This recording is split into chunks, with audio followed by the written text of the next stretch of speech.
Praise God. Let's go before the throne.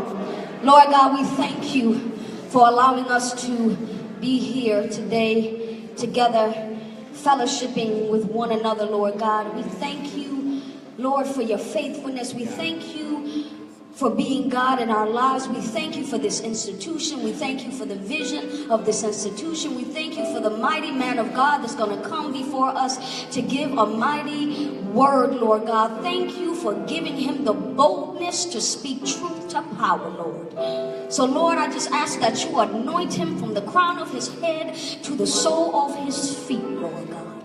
We thank you.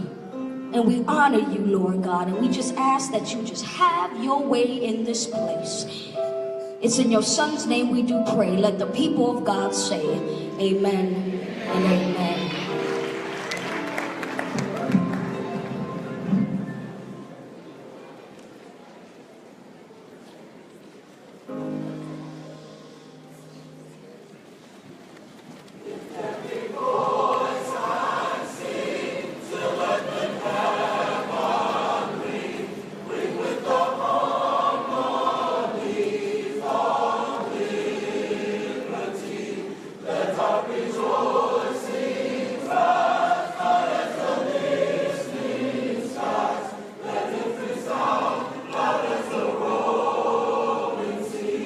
You stand up for the Black National Anthem. Sing a song full of the faith that the darkness has taught us. Sing a song full of the hope that the present has brought us. Facing the rising sun of a new day begun. Let us march on till victory.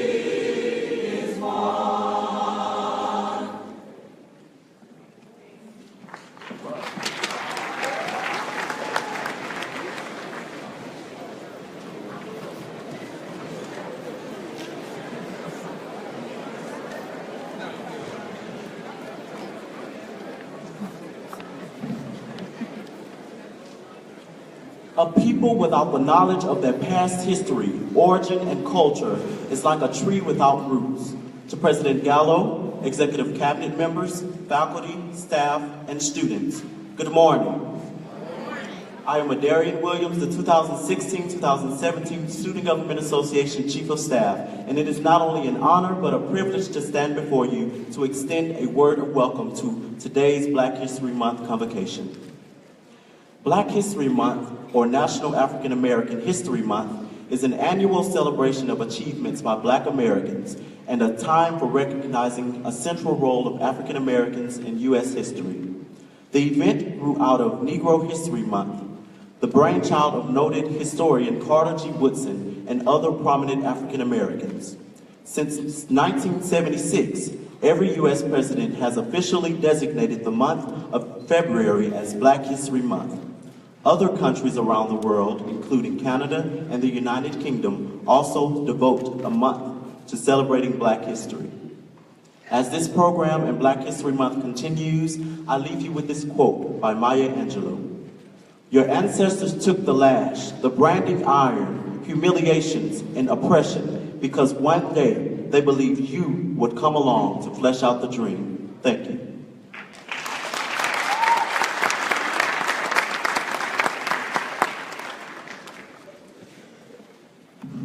Well, good morning and greetings to all of you, and greetings to our special guest, Mr. Roland Martin, for being here this morning. Many of us have been up with him. We were privileged to have him do his radio or his television show this morning live from the Eddie Robinson Museum. So we certainly want to thank Mr. Martin for giving us that opportunity to highlight and showcase Grambling State University, and in particular the Eddie Robinson Museum. And during this period of African American History Month, what better way to honor Eddie Robinson, the history and the legacy of Eddie Robinson, than to have Roland Martin doing his show live from there. So please let's thank and give Mr. Martin a round of applause for that.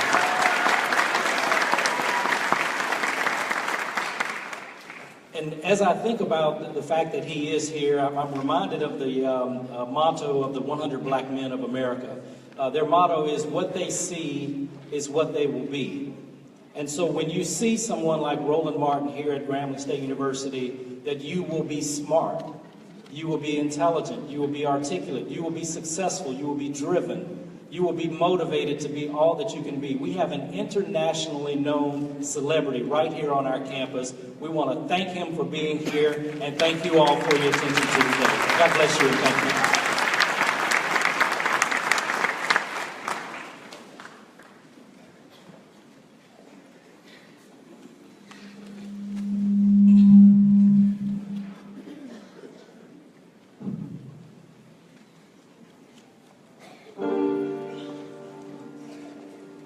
One day, when the glory comes, it'll be ours, it'll be ours. Oh, oh, oh, one day, when the war is won, we'll be sure, we'll be sure. One day, when the glory comes, it'll be ours, it'll be ours. Oh, oh, oh, one day, when the war is won, we'll be sure, we'll be sure.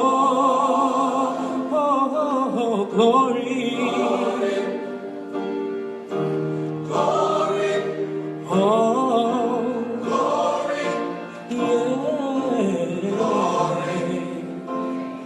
To the heavens, no man, no weapon formed against. Yes, glory is destined. Every day women and men become legends. Sins that go against our skins become blessings. The movement is a rhythm to us. Freedom is like religion to us. Justice is juxtaposition in us. Justice for all just ain't specific enough. One son died, his spirit is revisiting us. True and living in us. Resistance is us. That's why Rosa sat on the bus. That's why we walk through Ferguson with our hands up. When it go down, we woman and man up. They say stay down, and we stand up. Shots, we on the ground. The camera panned up. King pointed to the mountaintop, and we ran up. One day, when the glory comes, it'll be ours, it'll be ours. Oh, one day, when the war is won, we will be sure, we will be sure. Oh, glory, glory, glory, glory. Now the war is not over, victory is won, but we'll fight on to the finish. When it's all done, we'll cry glory, glory, oh glory, glory, oh glory. Summer is now for every man, woman, and child. Even Jesus got his crown in front of the crowd. They march with the torch, we gon' run with it now. Never look back, we done gone hundreds of miles. From dark roads, heroes, to become a hero. Facing the League of Justice, his power was the people. Enemy is lethal, a king became regal. Saw the face of Jim Crow under a bald eagle. The biggest weapon is to stay peaceful. We sing, our music is the cuts that we bleed through. Somewhere in the dream we had an epiphany. Now we right the wrongs in history. No one can win the war individually. It takes the wisdom of the elders and young people's energy. Welcome to the story we call victory. The coming of the Lord, my eyes have seen the glory. One day, when the glory comes, it'll be ours.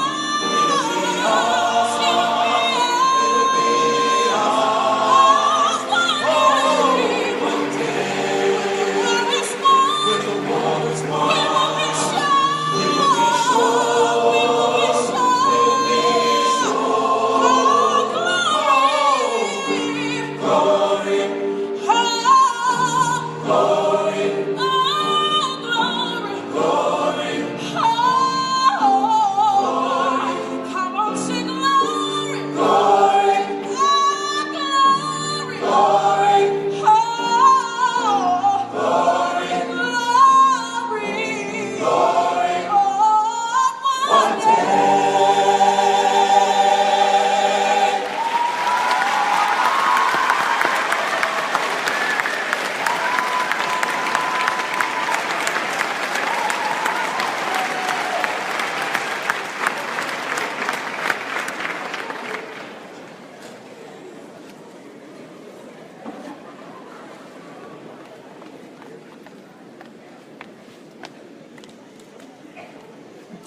Greetings, I am Cecil Holt, Student Government Association Vice President for this academic school year, and I have the honor and privilege of introducing the guest speaker for the hour.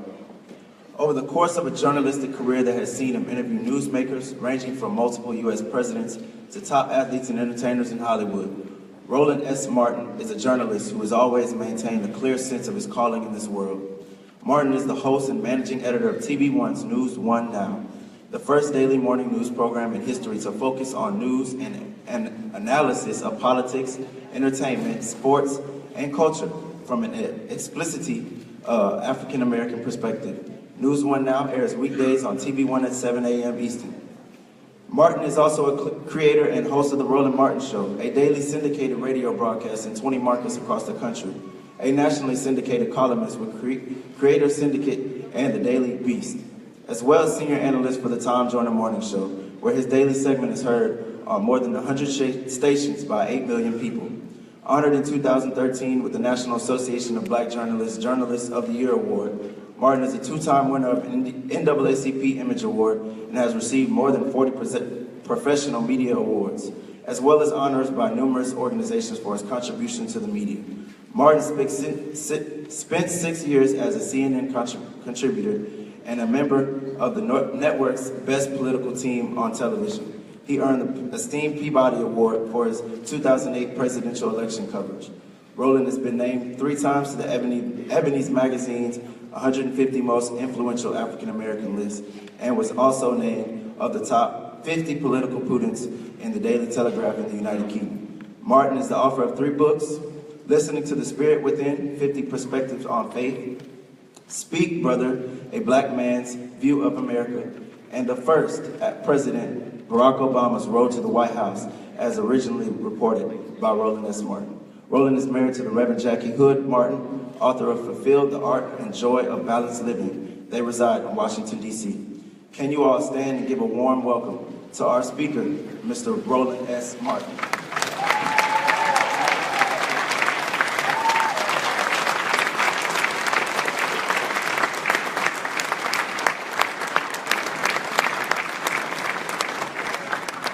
So how we doing? Again, good seeing everybody here. Y'all looking good. Y'all got the cute gold jackets. So first of all, who are y'all? Why y'all looking different from everybody else? Student leadership? Okay, I'm just checking, all right. Just checking to make sure why everybody else don't have their gold jackets on. So we doing good? That's it? That's it? Are you doing good? Yeah. Lord. Well, glad to be here. Glad to be back on your campus. I was the commencement speaker here a few years ago. Did not get a chance to spend much time. Literally had to jet in, give the speech, and head right to the airport to give another speech. And so glad to spend some time. We had a great time this morning broadcasting TV One's News One Now from your campus. So I appreciate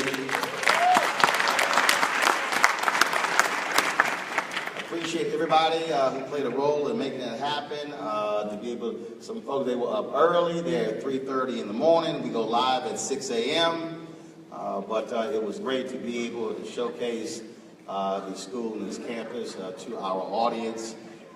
In January and February, I've been traveling all across the country. And I broadcast from University of Arkansas Pine Bluff. We did our show from Norfolk State. And one of the reasons why that's important, because we have the only TV One has, out of all the black networks out there, we're the only one with a daily news show. The only one with a daily morning show.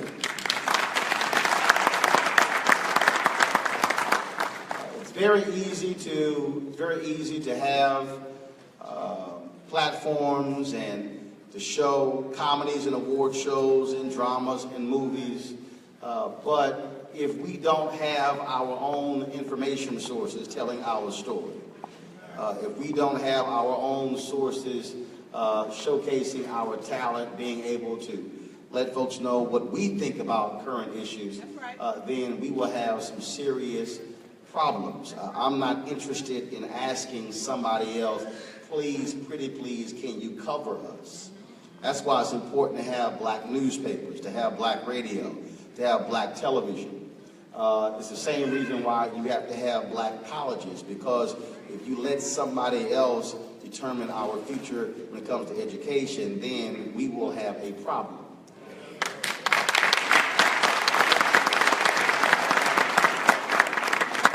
So I know, so for a lot of us, it's important for you to also understand where you get your information from, because it's very easy to say, well, I read this outlet or that outlet, but the question is, what perspective are they reporting from? Are they writing from? What are they actually covering? Do you get to see yourselves every day? I've traveled across the world, and I can tell you it's really interesting when you travel to places like Jamaica, or you go to Ghana, or you go to St. Croix, you open up a newspaper, and everybody in it is black. Everybody. If you see somebody white in one of those papers, they are in the minority, and it is sort of jarring, because you're seeing political leaders and the president of a country, and you're seeing prime ministers, and you're seeing other leaders, and you begin to realize that the view that we have in this country is not the same as it is around the world. And it emphasizes again why our media matters. Why it matters. It matters to have our own media when we're able to have your president on the show, because if something bad happens, then CNN might call, or MSNBC might call. But to be able to have black college presidents talking about academics and talking about greatness and talking about things that go beyond sports, see, that's even more important, because what often happens is we like to define ourselves solely by that. Last week I was in Houston, and I picked up an award from the Houston Independent School District. Anybody from H-Town? If you're not, you don't get a shout out, sorry. And it was I appreciated being honored by the Houston Independent School District as one of the outstanding graduates. I made it clear it was important to be there and to be a non-athlete and to celebrate success. And nothing wrong in athletics, but part of the problem is when black folks, we're only defined by sports or entertainment. So it's important for us to have our own voices, and that's why those things matter. So I just want to say that. So for anybody who listens to the Tom Joyner Morning Show, who catches us on TV One, thank you so very much. And I think there's nothing like also being able to do a show and you don't have to apologize for being black. We can be black all day, every day. Everybody can't say that. So it's all good doing so. Let me get right at hand. First off, where are my alphas at? All the bros, and I said alphas, girl. I was not talking about AKAs. I was talking about the brothers of Alpha Phi Alpha. And I was messing with your president because he didn't have the fortunes to be able to get in Alpha Phi Alpha. He's always throwing up his little okay sign. That's that mean, okay.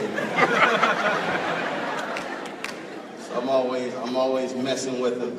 But he was a smart capper. When he came on my show, he came with gifts. I said, see, it's a smart man. So he came on the show. So I appreciate the band giving me an honorary drum major letters jacket. So, and I wanted to. So I'm taking the picture. So I appreciate that. So now y'all put pressure on the other schools. They gave me sweaters and stuff. I was like, Grandma gave me a Leatherman's jacket. I appreciate your hoodie, but that's not the same. So put a little pressure on them. All right, let's get to the task at hand. Several of folks asked me today, and I did some interviews earlier, and they said, what are you talking about today? I said, that's a good question. Because I don't normally, I don't write speeches. I simply allow God to speak to me the way He does, and then I can go from there. But before I do that, I did this at Shaw University. Can somebody please explain to me what is a convocation? I speak at a lot of places, and the only places I go where they call things a convocation are on black college campuses. Does anybody know what I bet y'all are wondering, what is a convocation? Y'all come to this thing every year, and y'all probably ask the same question, what is a convocation? I'm serious. I was at Shaw University, and the woman was trying to explain it. I said, so basically it's a meeting. When you're in high school, they call it an assembly, right? Just call it an assembly. But no, we gotta be, no, we're going to the convocation. I think there's probably somebody with a PhD that said, no, we're gonna give it a really official sounding name. And the sound is how it might. Then I asked them, I said, well, is the convocation like a church service? They said, no, it's a convocation. I said, well, I don't even know what it is. So I'm glad to be here at your convocation. So I was sitting there, and several thoughts were going through my mind. And when the choir was singing that Image Award winning, Golden Globe winning, Oscar winning, and I know that some of y'all probably just noticed, I didn't just call it the Oscar winning song, Glory, because it also won the NAACP Image Award. I did that for a reason. Because you should not always somehow believe that the Oscar validates our music.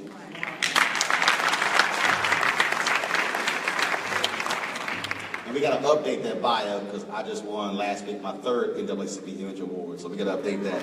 The best hope. So we got to do that. So when the choir was singing that song and y'all were clapping and you stood up, it hit me, and I really want to know the answer. Were you standing and applauding for the way the choir sang the song, or were you standing and applauding for what they were singing about?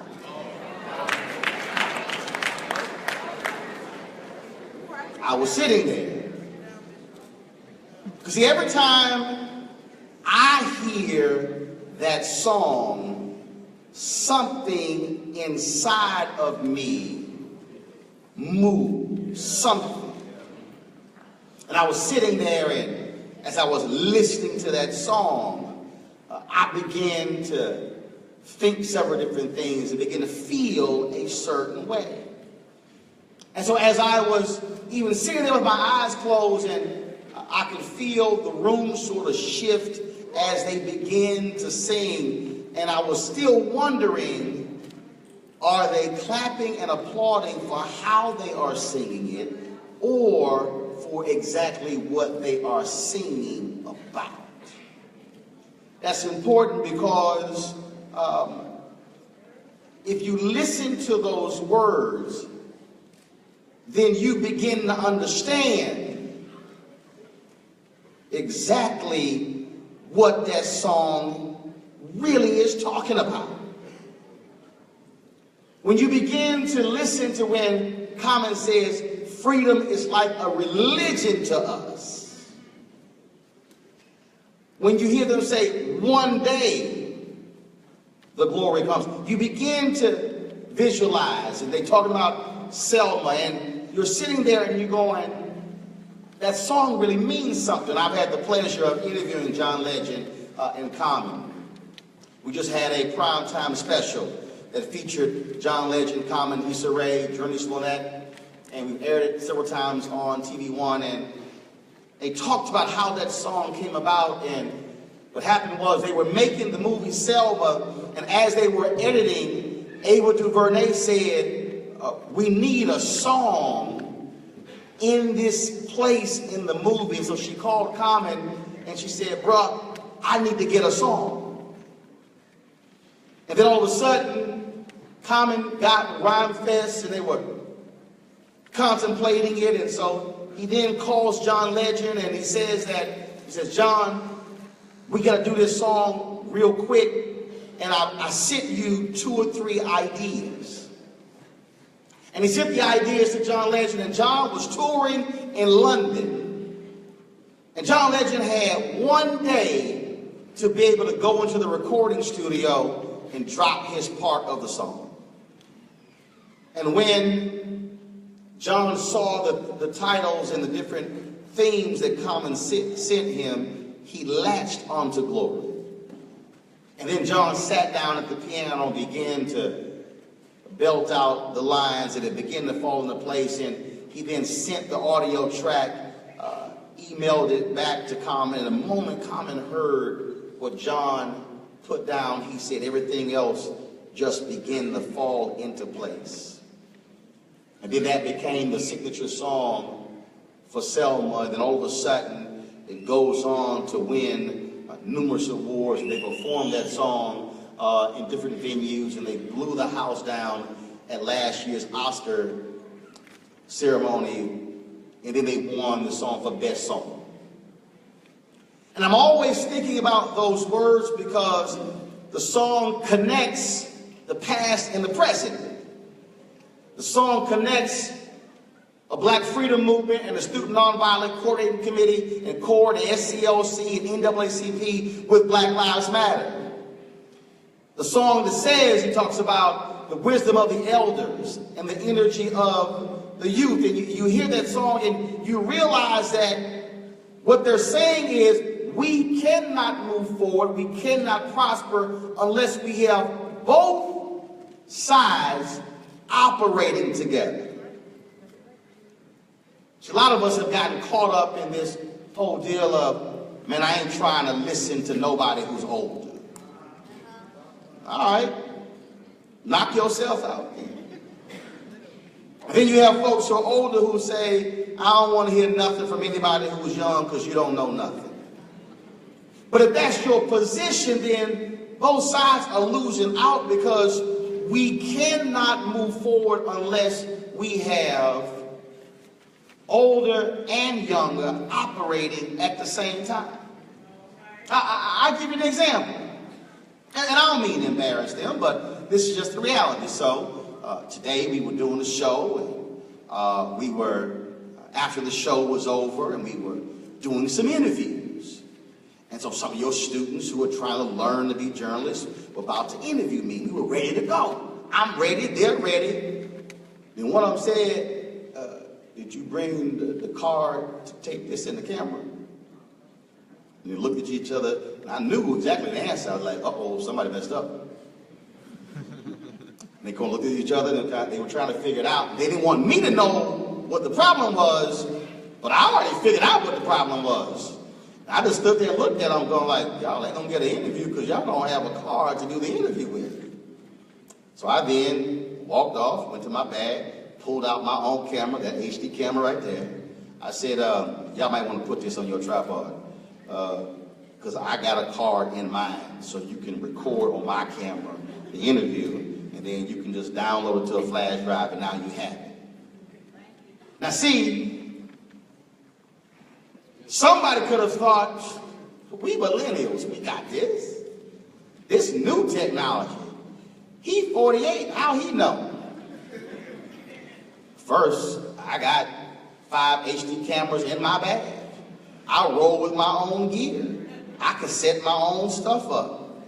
I was trying to explain to them, I'm live streaming right now on Periscope, Facebook, on Snapchat, Tumblr, Flicks. I got all those. It don't matter to me. See, the point I'm making there is just because somebody is young does not mean you know.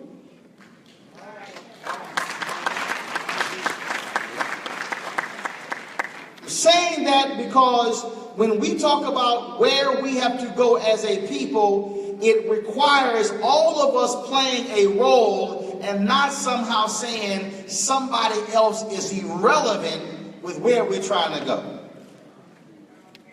When we talk about what is happening, because if we're really honest, you might be excited and happy you're here, but you're leaning on somebody else who's older who might send you a check at the right time to help you get through. I know some of y'all ain't clapping, but when you broke, you ain't calling your friend for help. You like, I need to call somebody who got some money. I know y'all don't want to say amen, but I'm trying to tell you, I'm looking at some of y'all right now. I see the brokenness on your face right now. Y'all like, Lord, if I had somebody 45, 48 who I could call, who can send me some money via PayPal, Lord, I will do it. Can you please deposit something in my account? I'm saying that because we're in this thing together. In that song, they talk about voter suppression. They talk about terms of where we're trying to go as a people. And the reality is, when we look at the fight that black folks had in the 40s and 50s and 60s trying to get the right to vote, we still literally are fighting those very same battles today. You got folks right now who are going to the courtrooms, filing lawsuits to ensure that you have access to the ballot, who are fighting to ensure that Republicans are not messing over folks who are African American, removing early voting locations from college campuses, putting them in a far-out place, making it harder for you to be able to access the ballot. That means that in order for us to move forward, we have to work together to make this thing happen.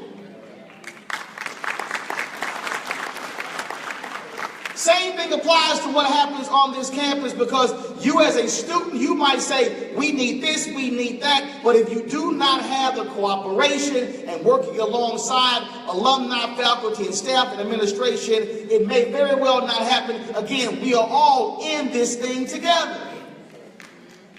And see, some of y'all might be saying, well, that's fine, but look, you got some little kids sitting right here. Or you got some charter school students up there. They are depending on y'all to fight on their behalf, because just like you are needing to lean on some elders, they need to lean on you. I'm trying to connect all of these dots, because if we somehow don't believe that we are in this thing together, then we are making a huge mistake. In fact, let me do this here. I'll ask a question. Raise your hand. Now, if you're sitting next to the person, you may not want to raise your hand, but raise your hand if right now you know of a fellow student who is on their way out the door who might not come back next semester.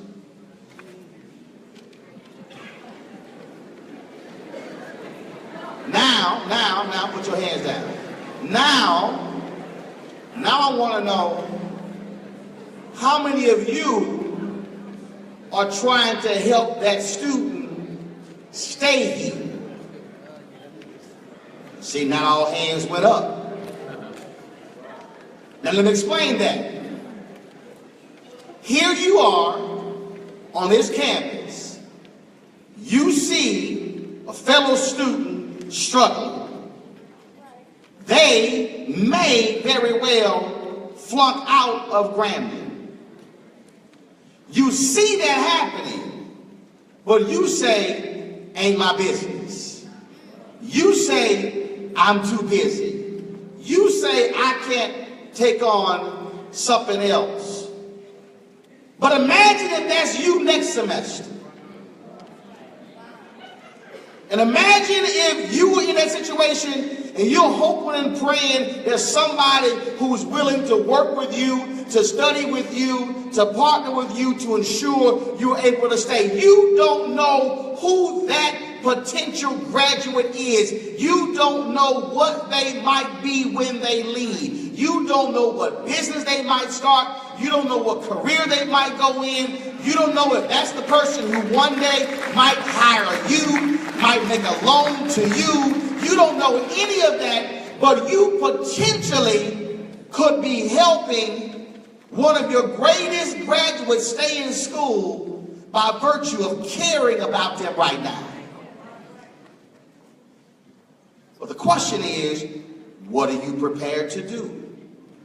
Are you prepared to see them leave and go home? Or are you prepared to say, bruh, we're going to try to work this thing out, and we're going to try to figure out how to keep you in school? And see, I know that's hard for some people in here, because you're saying, look, I got here on my own. Didn't nobody help me? That's on them. But if you really look back in your life, you did not get here on your own.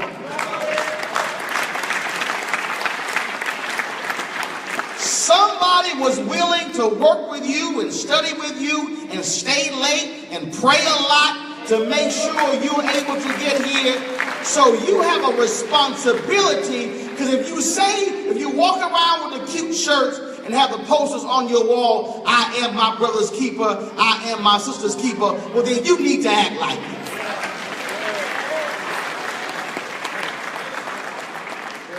And don't matter if you're an alpha or a kappa or an omega or a sigma or zeta, sigma, gamma, rho, delta, aka iota, it does not matter. Whether you're Greek, non-Greek, athlete, not, doesn't matter what your major is. The reality is we are all in this thing together, and we have a responsibility to say, bruh, what kind of help do you need? See, I get a kick out of when we have these type of events that I begin to talk about that, because the one thing that amazes me that we are afraid of, and I say we, I don't mean just African Americans, I just mean people in general, we really are afraid of accountability. We love talking about accountability, but we're afraid of accountability. We're afraid of it because we don't want to put something on the line, because then now we are held responsible for whatever happens. Often happens that I travel all around the country, and it amazes me when there's a threat to close our schools, when there's a threat to merge our schools. All of a sudden, we have alumni who come out to woodworks who we had not seen in 20, 30, 40 years saying, don't you touch my school, don't y'all mess with it. But where the hell have you been the last 2 or 3 years?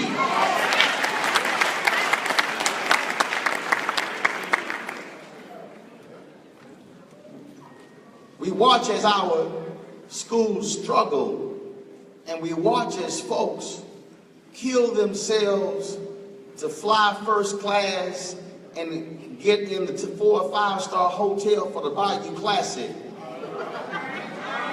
but won't send $100 back to campus.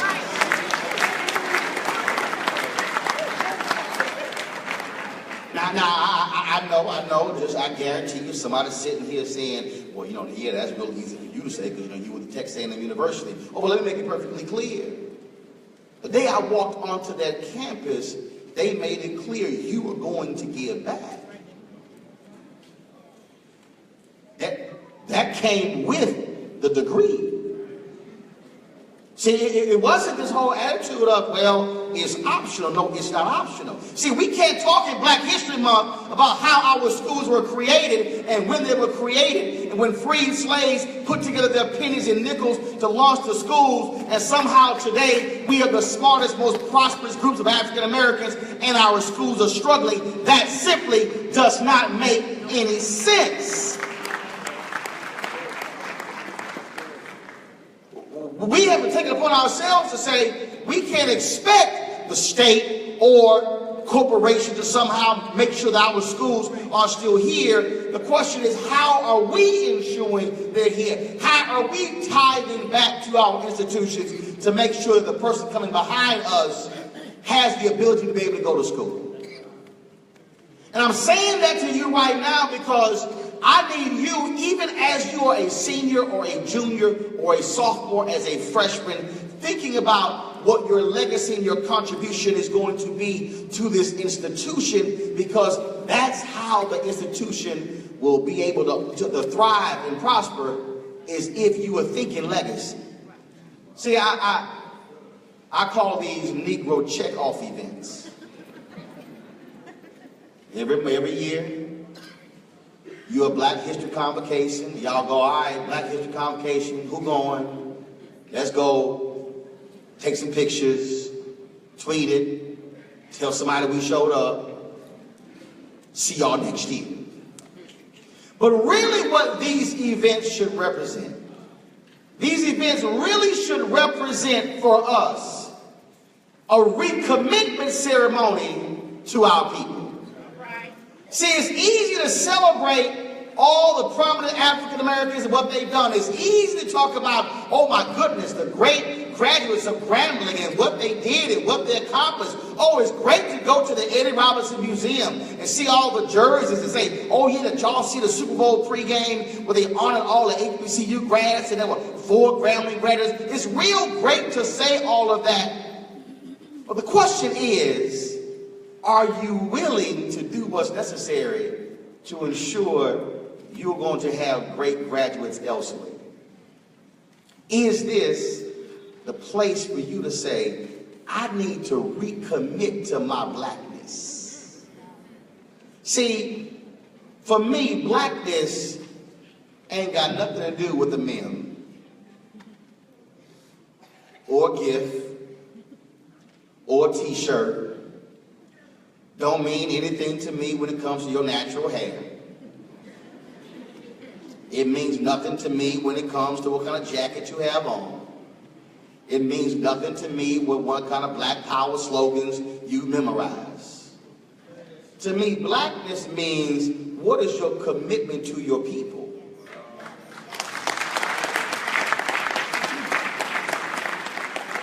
It's a little hard for some of us to hear what I'm saying right now, because when I say commitment to your people, what that really means is, are you going to have the same attitude of the people who made sure this school got started? These were people who said, my children probably won't be able to attend, but I'm going to make sure that school opens so somebody else's kid can attend. That means that somebody else said, I may not be able to participate in all the things that it has to offer, but I'm going to ensure that our people have a place to be able to educate it. See, when I'm talking about legacy, I'm talking about something bigger than just being a student here. I'm talking about how you are creating something that is multi-generational, that all of a sudden goes children's children. See, the actions that you take today as a student here will determine what happens 2 or 3 generations from now. See, when I talk about this particular event in Black history, see, I need you to get in touch in terms of where our ancestors were, because do understand, when you begin to think, again, listen to that song, the folks who walked this path, the people and what they did, now that begins to change your view in terms of what you do at this school. It changes your view in terms of what you do outside of here. See, is what every day for me, I think about that. Every day for me, I think about what I'm saying and doing on television, who I'm representing, who I'm talking to, when I'm going to the White House, when I'm talking to senators, members of the House, Supreme Court justices. I'm thinking about our ancestors, but I'm also thinking about the kids who I've never even met, who may very well benefit from what we're doing today, and it may happen 30, 40, 50, 60, 100 years from now. That's what I mean when I say understanding the depths of your blackness. Because see, we love to quote Frederick Douglass and Paul Laurence Dunbar and Langston Hughes, and we love talking about Fannie Lou Hamer and Ella Baker and Constance Baker Motley. We love talking about A. Philip Randolph and Reverend Fred Shuttlesworth. We love talking about Booker T. Washington. We love talking about all of these amazing folks in our history, Harriet Tubman. We love talking about Sojourner Truth. We love talking about individuals, W.B. Du Bois. We love talking about Malcolm X, Elijah Muhammad. We love talking about these figures, but do understand that many of them said, I have to fight as best as I can for my people to ensure that the next generation has it much better than me.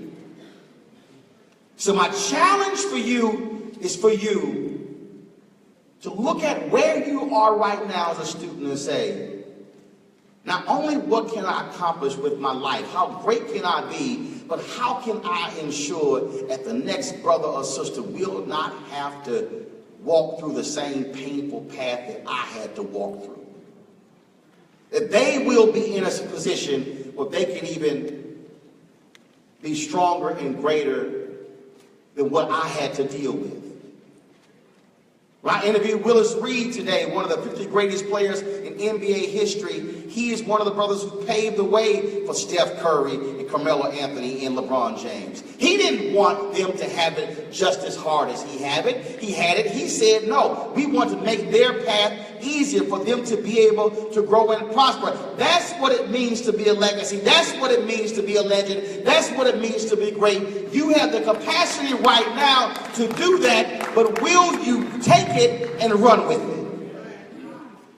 Will you say, I care enough about my people that I'm going to make sure that I'm doing all I can to make sure that the brother and sister around me is not failing, and then if I had something to do about it, I tried to help them.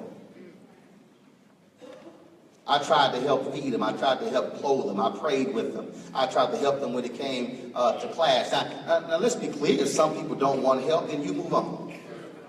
Now, there are some folks who just don't want help. Some people like being sorry.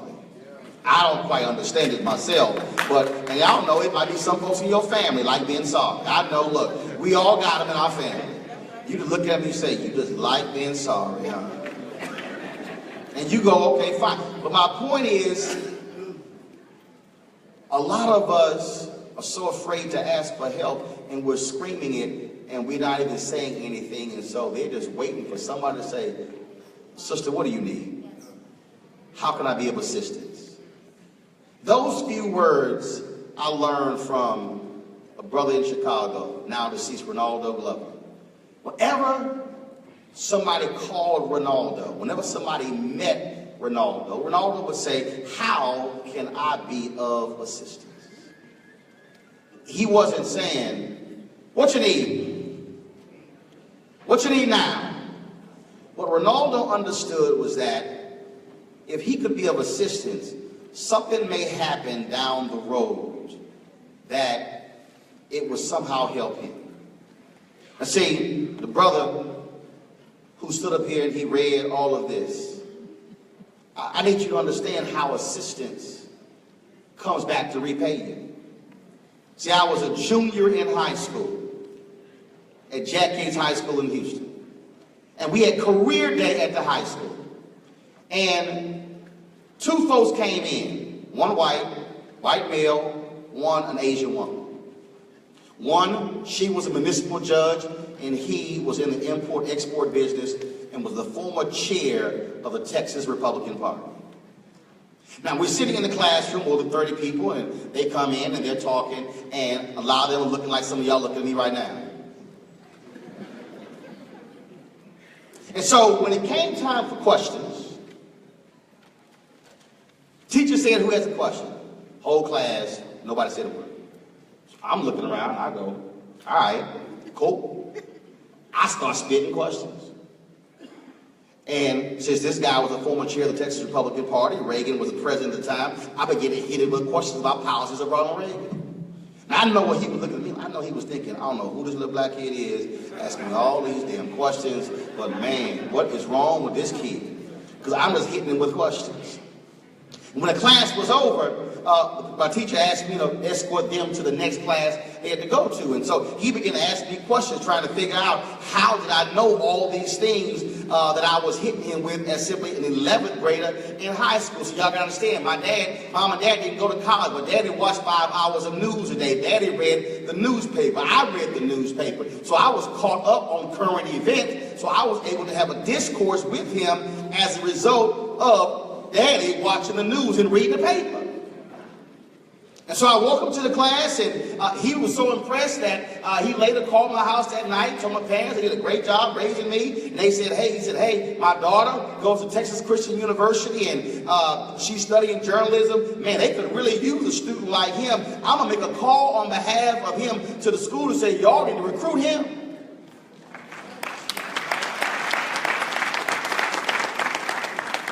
I didn't go. TCU was private, way too much money. I went to Texas A&M. But let me tell you how this thing works out. So that was 1986. 1989, 3 years later, I'm at Texas A&M. And so we decided We're going to go to the National Association of Black Journalists Convention in New York. Now, we broke. Like, broke. We ain't got no money. So we're sitting here, our NABJ chapter, trying to figure out how are we going to get to New York. So I said, look, let's go get the book at the library. We're going to write letters to a bunch of foundations in Texas. So we sit down, so we write a form letter. We send 30 letters to 30 foundations in Texas. We got rejection after rejection after rejection after rejection. We got 29 rejection letters. Y'all, we broke. This ain't looking good. And so all of a sudden, we get a letter in the mail one day, and I open the letter up. It was addressed to me because I was the president. I open it up, and it says, Roland, great to receive the request from you and the students at Texas A&M. Great to hear from you. Glad to see that you are still on the path of journalism. I've enclosed a check for $1,000 to assist y'all to be able to go to the convention. Signed, George Strait. George Strait, who signed that letter, was the same George Strait who came into my high school classroom in 1986, who I hit with questions. Now let me help y'all out. See, I didn't get turned off because he was a white man. I didn't get turned off because he was the former chair of the Texas Republican Party. I had some questions for him that came to policy, so it did not matter that he was white or a Republican. I would have hit him with the same questions if he was a white Democrat. I'm saying all of that is that you don't know who's walking into your presence who might be a blessing later in your life. Now I'm about to really make y'all understand this here. I go to the convention in 1989, that's in New York City. I decided I was running for the National Student Representative for the Board of Directors of NABJ. The election was at the convention. If I don't go to the convention, I can't run for the board. I would go to the convention, run for the board, and win. The money, the $1,000, was able to pay for our hotel rooms. Daddy worked for Amtrak, so I was able to take a train ride from Houston to New York. It took me 2 days for free. That's how I got to New York. Now, go to the convention, begin to meet a whole bunch of different journalists, begin to meet people. Here I was, simply a college sophomore, and so we're meeting all these people. Nearly every job that I have had in my career has been the result of the people who I first met at that convention in 1989.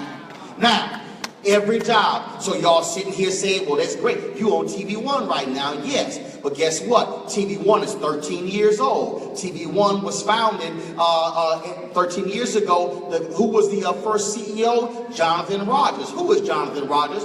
Jonathan Rogers was the president of a general manager of a TV station in Chicago in 1989. Jonathan Rogers happened to be a board member in 1989. I first met Jonathan on the board of NABJ in 1989. We stayed in contact over the years. So when Jonathan was there to launch TV One 13 years ago, Jonathan said, your voice needs to be on television. That's how I got hired. When you see on the bio here, I was the first editor of BlackAmericaWeb.com. I met Neil Foote. He was a board member of NABJ in 1989. Years later, when I was sitting here needing a job was promised, wasn't there. They launched the website with Tom Joyner. They hired Neil to start it. Neil called me. That's how I became the first editor of the website. That relationship came because of NABJ.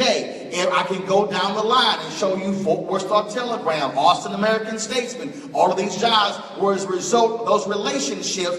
But because I dared to actually ask questions in the 11th grade class, we were blessed 3 years later to be able to go. So thank God I asked those questions, but you still not get it. Had I not read the paper, had I not watched the news, I would have not been able to ask the question.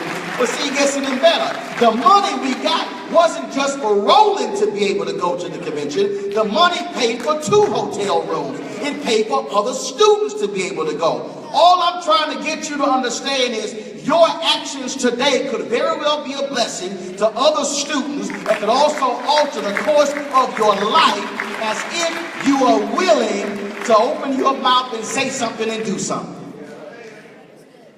See, when we sit here and listen to speakers and read their bios, you don't know the story behind the bio. You don't know how somebody got there. You don't know what somebody had to endure. You don't understand what they had to go through to get there. But what I'm trying to get you to understand is that if you're a person of faith, if you have focus, and if you are willing to do all that you are supposed to do, I can guarantee you will be on the path to success no matter what that area is, and you could be a blessing to somebody else along the way.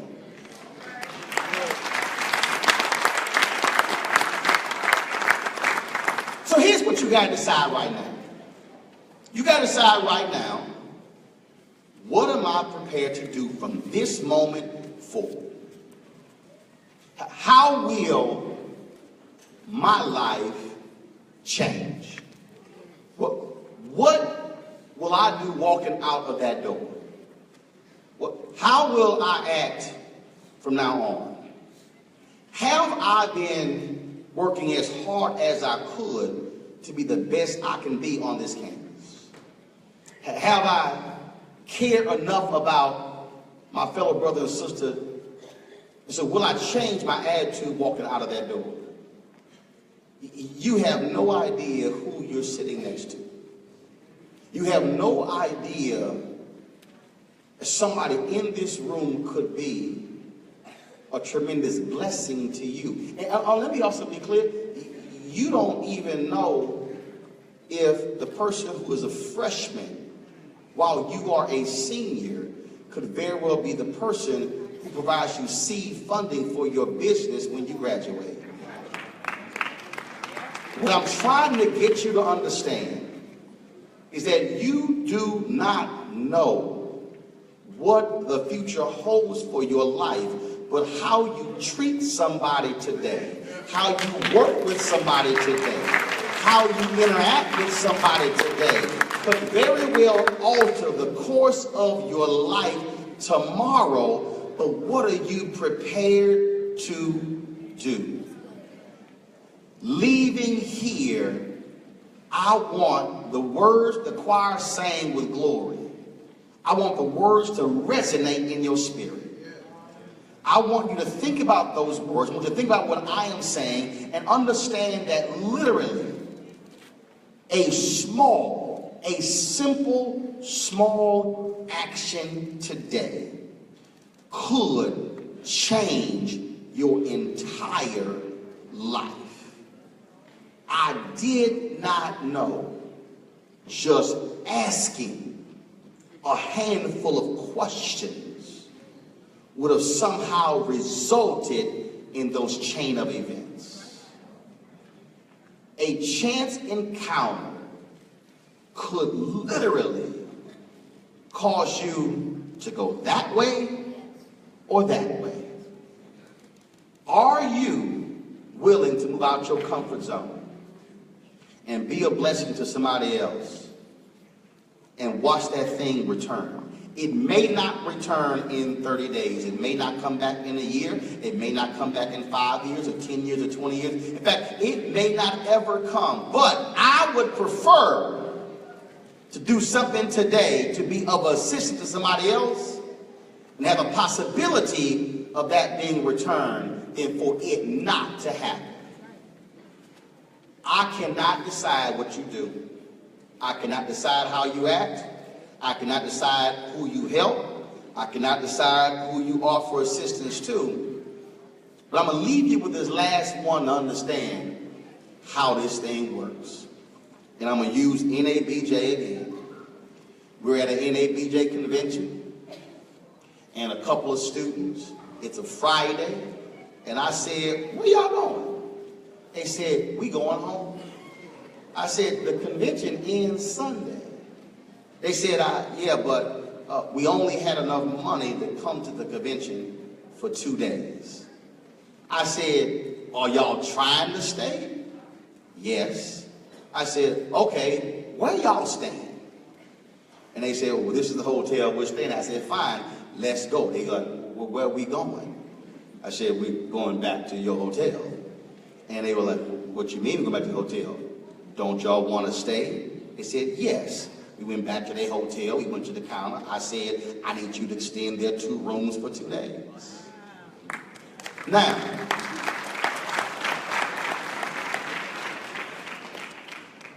last year, our convention was in Washington, D.C. And Fox has a new show called Shots Fired, directed and produced by Gina Prince Bythewood, her husband Reggie Rock Bythewood. They asked me to do the Q&A for their panel. I said, great, I know Regina and Reggie. And all of a sudden I get an email, they said, no, but here's the other reason why we want you to do it. There's a sister who is the head of publicity at Fox. She really wants you to do this. I said, okay, that's great, I appreciate that. They said, no, Roland, I don't think you understand. The reason she really wants you to do that, because several years ago at the convention, she was going to leave the convention, but you paid for her hotel room.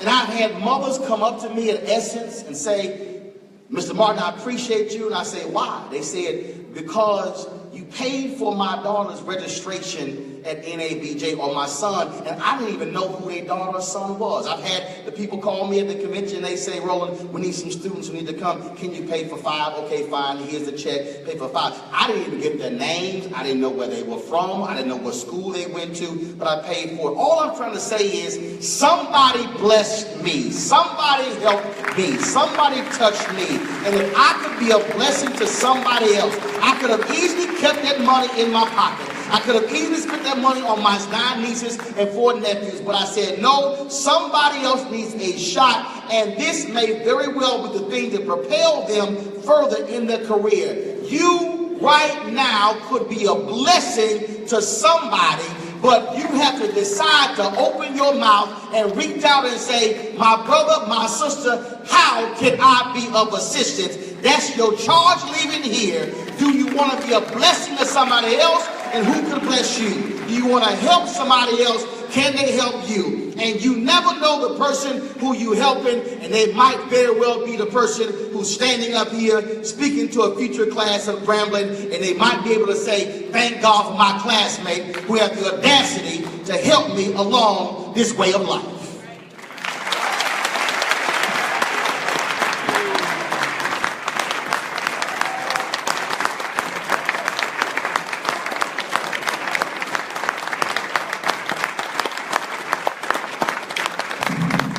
Mr. Martin, would you please join us at the podium?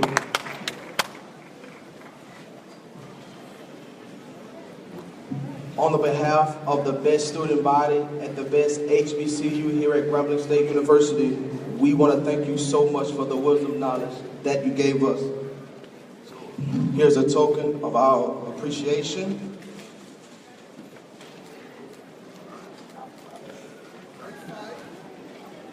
Here's another bag for you. Thank you so much, sir.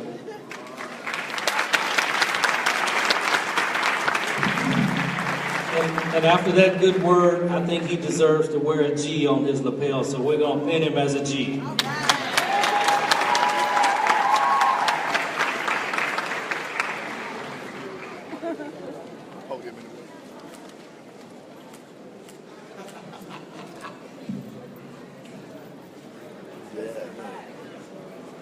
Luckily, y'all colors are black and gold, so I'm good.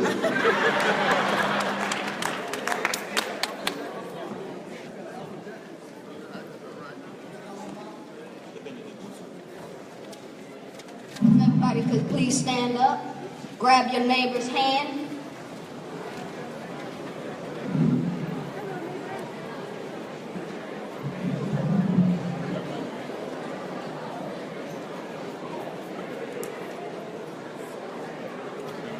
Turn to your neighbor and say, do good, do no harm, and always stay in love with God.